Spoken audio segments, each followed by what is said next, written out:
Let me tell you something. The United States of America is the most powerful nation on earth.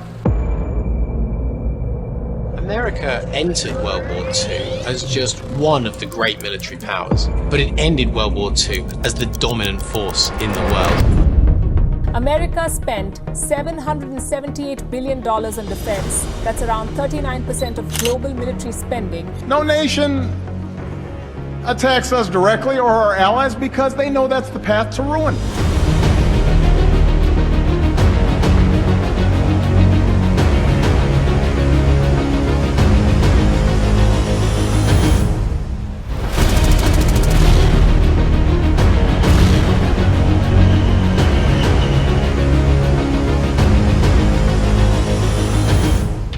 Hi everybody, the United States is undoubtedly the most powerful nation in the world, and if you look at the size of the US economy, it is far ahead of the rest of the world.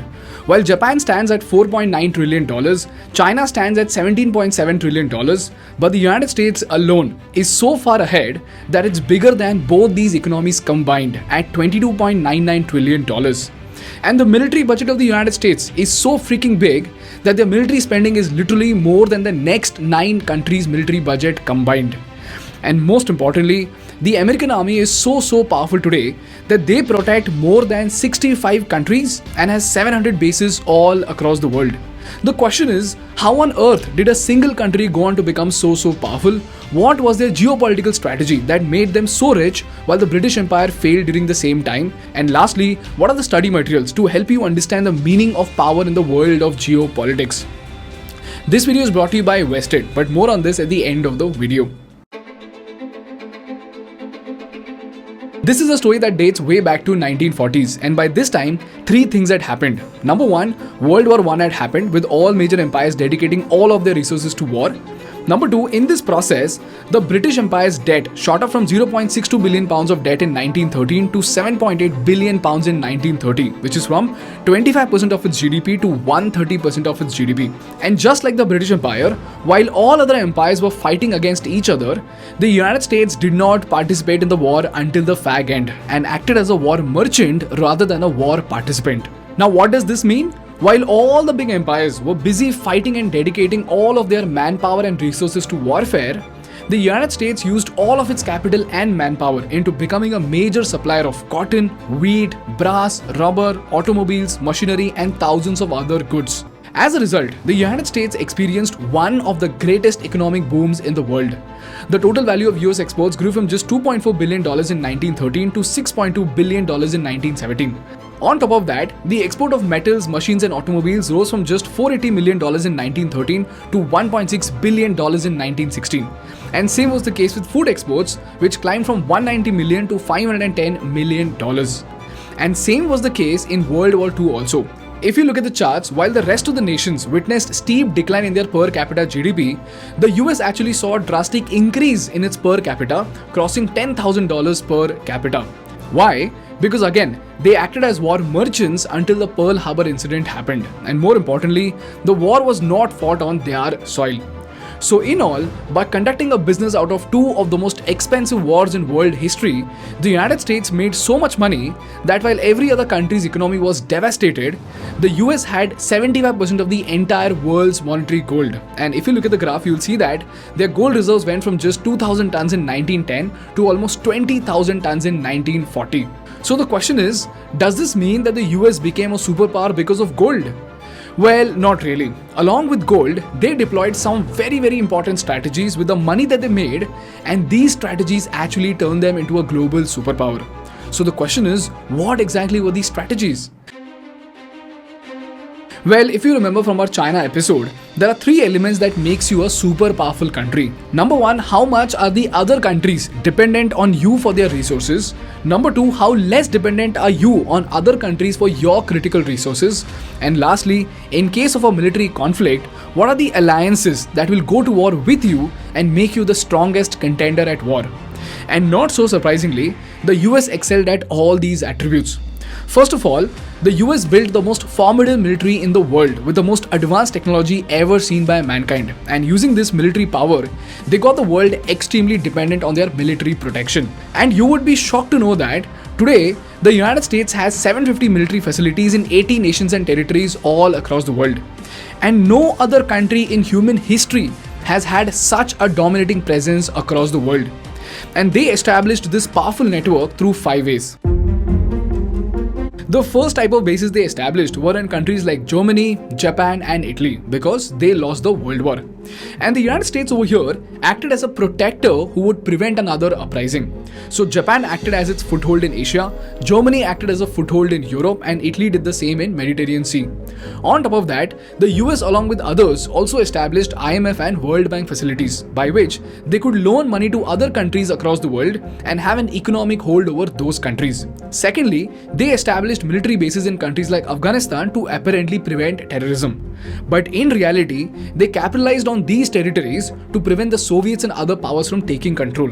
And thirdly, like we saw in the Iraq episode, the CIA intelligence had such a strong hold over the potentially rich nations that they could actually overthrow an unfavorable leader and could appoint a leader who would abide by the United States rules. This is the reason why they could overthrow Mohammad Mossadegh, who was about to nationalize the oil industry of Iran, and then could extract billions of dollars worth of oil and sell billions of dollars worth of weapons to the newly established leadership. Fourthly, they protected countries like Taiwan from China to prevent a rival superpower from taking over. In this case, taking over Taiwan would give the control of semiconductor industry to China and even the natural resources that are present in the South China Sea. So this protection of critical points enabled them to prevent the expansion and control of rival powers. And on top of that, from the export standpoint, the US was able to use its richness to lend money to small businesses and enable them to scale up. And this is where the concept of the American dream came up, which basically states that regardless of your age, gender, caste, creed or race, if you have the right capitalistic acumen to do business, the economy of the United States by default will turn you into a legend. And if you see, this actually turned out to be true. The businesses in America prospered so much that America evolved as the biggest exporter of food, beverage, crude oil, civilian aircraft and aircraft engines. And even today, it is the tech hub of the world. This was the first pillar of the American superpower, which was economic leverage outside the US and economic growth inside the US. Then we come to the second point, that is, how much is the US dependent on the world for its resources and how does it mitigate those risks? First of all, like I said, countries like Taiwan and Saudi Arabia get security from the United States. So this dependency that they have is almost like a barter. And if you remember from our dollar superpower episode, why is the US dollar the reserve currency of the world today? Because in 1945, Franklin Roosevelt met with the Saudi king, and in this meeting, while the US guaranteed the security of the Saudis agreed to sell oil in the US dollars. So even today, everybody has US dollars because it could buy you the most valuable commodity of the century, which is oil. Secondly, with its military expansion, the United States has very cleverly established its military bases near some of the most important points in the world map. A classic case of the same are the strategic placements of US military bases near the choke points of the world. And if you remember from our India-China episode, the Indian Ocean is the most important region of the world that has 80% of the world's maritime trade passing through just 3 narrow choke points. These passages are the Strait of Hormuz, the Strait of Malacca, and the Strait of Bab el-Mandeb. These points are what we call as choke points. As in, if you choke these points, a major part of the world trade itself will come to a standstill. And if you look at their locations, you will see that the Strait of Hormuz is a strait between the Persian Gulf and the Gulf of Oman. The Strait of Malacca, as you know, is this place between the Malay Peninsula and the Indian Ocean island of Sumatra. The Bab el-Mandeb is a strait between Yemen on the Arabian Peninsula, Djibouti and Eritrea in the Horn of Africa. This strait connects the Red Sea to the Gulf of Eden. And apart from these 3 choke points, we have 4 more, which are the Mozambique Channel, the Suez Canal, the Sunda Strait and the Lombok Strait. And now, if you look at the establishment of American military bases, you will realize that the American bases are literally located very close to each one of these choke points. To establish dominance over the Strait of Hormuz, the US has military bases in Bahrain.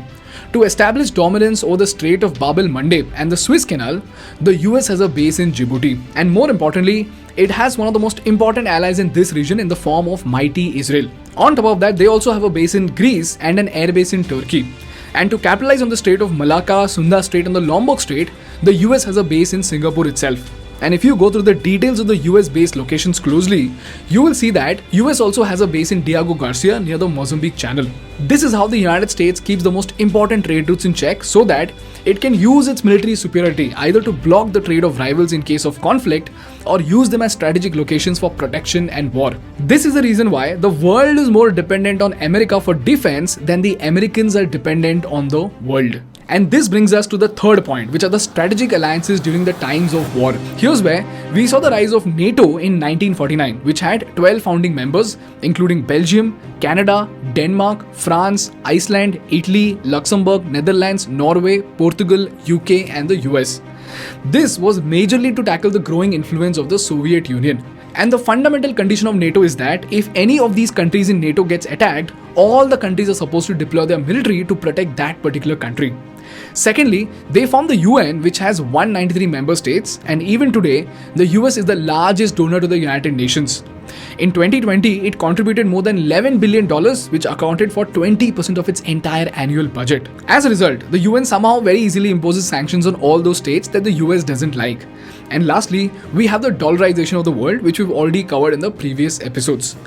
This is how, by conducting a business out of two of the most expensive wars in world history, by leveraging its resources to establish the most powerful military bases in the world, by using its military resources to tap into the most valuable resources in the world, and by establishing control over the most important choke points of the world, the United States became the greatest power in the history of mankind.